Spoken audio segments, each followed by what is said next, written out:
Taxes. Picture this. Imagine you just had a hard month at work, slaving away flipping burgers at your local McDonald's. You're in bed when you get an email from them.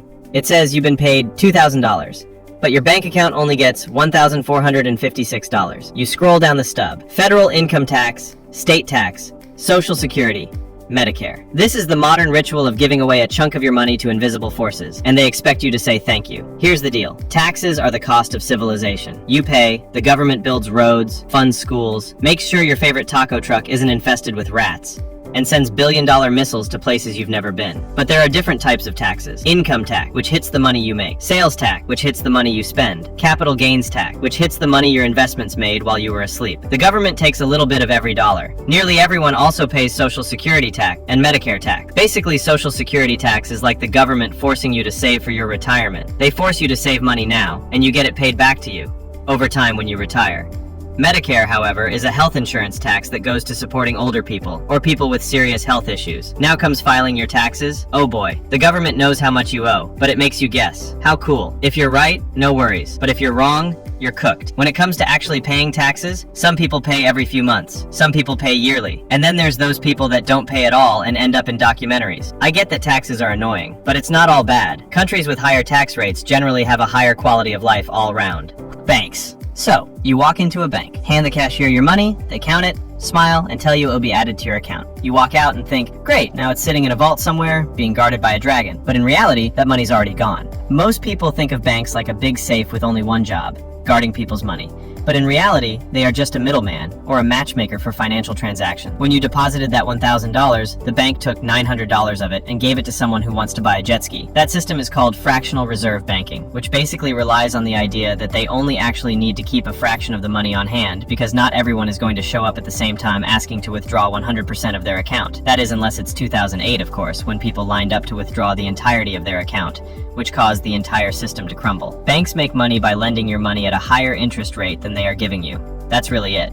You're the supply of money, and the person borrowing is the demand. The banks entice you to deposit your money because of a few reasons. It's much easier and more convenient to spend on a card or transfer than carrying around cash all the time. They are literally paying you to hold your money with them in the form of interest. It is much safer to keep your money in a bank than in a shoebox in your room. In the US, most banks are insured up to $250,000 per person, meaning no matter what, the government assures you that your money, up to $250K, is safe.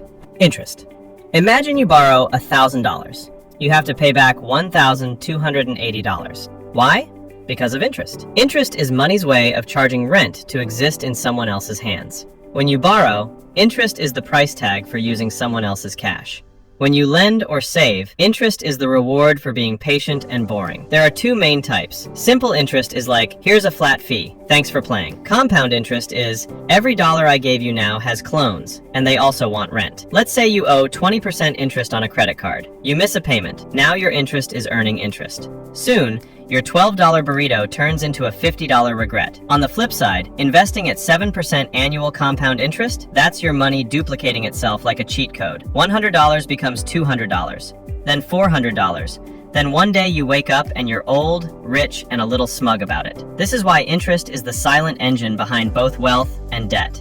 In loans, it's the slow burn that turns small mistakes into financial fires. In investments, it's the time bomb that turns small gains into massive wins. So what's the hack? If you're paying interest, kill it fast. If you're earning interest, let it sit, feed it, and give it time. Interest is either your worst enemy or your best unpaid employee. The choice is in who's collecting it. Inflation. Okay, so you bought a bag of chips. Open it up, and it looks like it's already been half eaten. You check what you paid, 30% higher than last time. Then you realize you've just been hit by inflation. Inflation is what happens when money slowly gets less valuable over time. Not overnight, not with fireworks, just a slow erosion. Your $5 bill, still technically $5, but it buys less instant noodles, less gas, and doesn't actually have as much value as it did before. So what actually causes it? Sometimes people just have too much money. Everyone's got cash, and they all want to spend it on the same stuff. Let's say 2,000 people want this $500 TV, but the business only has 1,000 TVs for sale. So the business goes, oh, Everyone wants this TV? That'll be $800 now. Sometimes it's supply chains with hiccups or problems, making the cost of producing a good or service more expensive, meaning the cost of that good or service must rise. Or sometimes, just cause. Expectations can cause inflation. If people think prices are rising, they'll spend more now, driving prices up faster. It's a self-fulfilling economic prophecy. A little inflation is normal, even good. 2% a year? That's fine, predictable. But if it spikes, savings die, wages lag. The government tries to fight inflation when this occurs, by raising interest rates. When the government raises interest rates, people are paying more interest, or it's more expensive to get a loan, meaning they have less money to spend on things like TVs.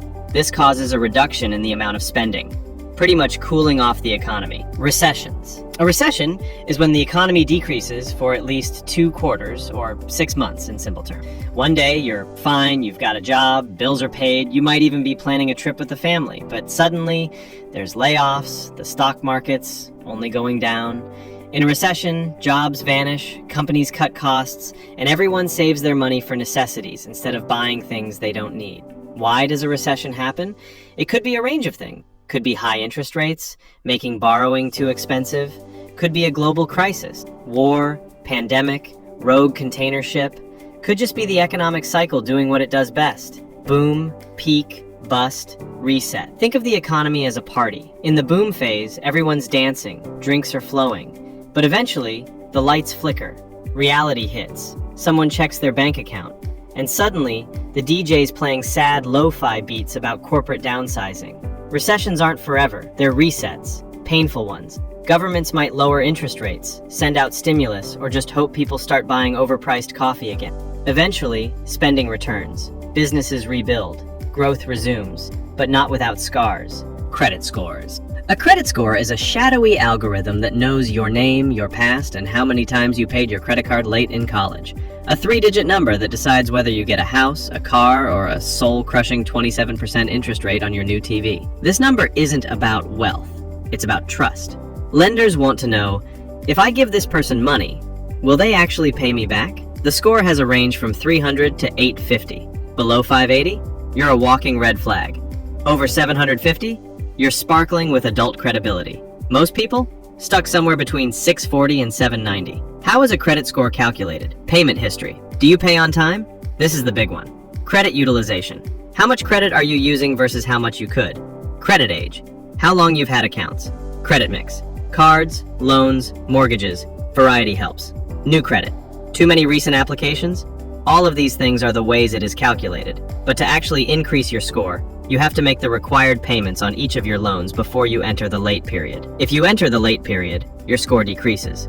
Your credit score is like a pet dog. Ignore it, and it poops all over your life. Take care of it, and someday it might help you buy a house. It's not about being good with money. It's about looking good to lenders. You can have 0 debt and still have a trash score if you don't have a credit history.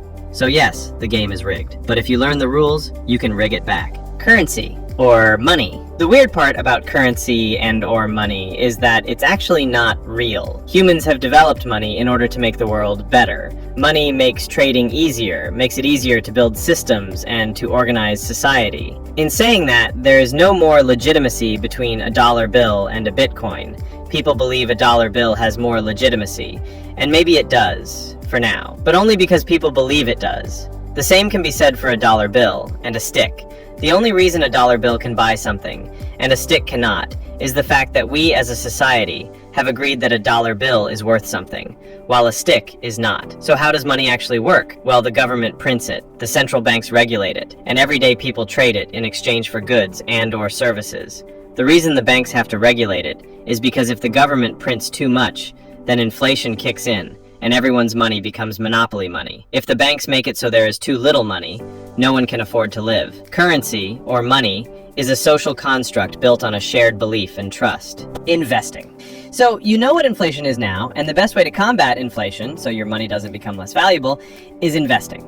Investing is what happens when your money stops sitting around and starts working for you. Instead of trading your time for money, you're trading money for more money. The problem is there is risk involved. What can you actually buy? Stocks. Tiny ownership slices of companies. If the company grows, your slice becomes more valuable. Bonds. Basically, you loan money to a government or company, and they pay you back with interest. Funds. Collections of stocks and bonds so you don't have to play financial games one by one. Real estate. Property you hope someone else pays to live in. Forever. Of course, there are other things, but they are considered the main one. Investing isn't about being lucky. It's about being early, diversified, and patient. Most wealthy people didn't win the lottery. They just gave compound growth 30 years to do its thing. And yes, investing comes with risk. Markets go up, markets go down. But the real danger isn't losing money. It's never investing and watching inflation quietly steal your future. Value. This one is more complex, but everyone should understand it. Imagine you pick up a rock. It's just a rock. Now imagine that rock is shiny and yellow. That's gold. It's rarer than an average rock, so there's a higher value placed on it. Gold is not actually worth more than the average rock, it's just worth more to humans because we place a higher value on it. Understanding this is what allows people to become rich. If you provide a lot of value, you will earn a lot of money. Steve Jobs created the iPhone you're most likely watching this on right now.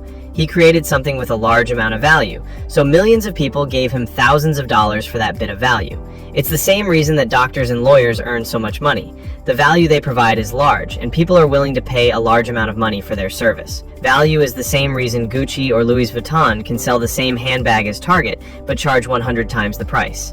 People perceive it as more valuable, so it is. If you can figure out how to create value, even if it's not real value, you can make a lot of money. Time. Time is the most valuable asset in the world. And the best part, almost everyone starts with a lot of it. You probably have a lot of it left. But no one gets an unlimited supply. Most people work jobs where time is traded directly for money. 1 hour, 1 paycheck, simple math. The top earners have figured out how to make their time worth millions. And the difference isn't magic, it's skills, leverage, and how well you've trained your hours to work for you. But nowhere does time work harder than in investing. There is no greater force in wealth building. Not luck, not income, time. Because wealth isn't built in days, it's built in decades. Money that sits quietly in an investment doesn't just grow, it multiplies. Slowly at first, then faster. That's why ordinary people with modest paychecks can retire with 7 figures. They didn't beat the system, they used the system. A little money, invested consistently, given enough time, becomes a lot of money.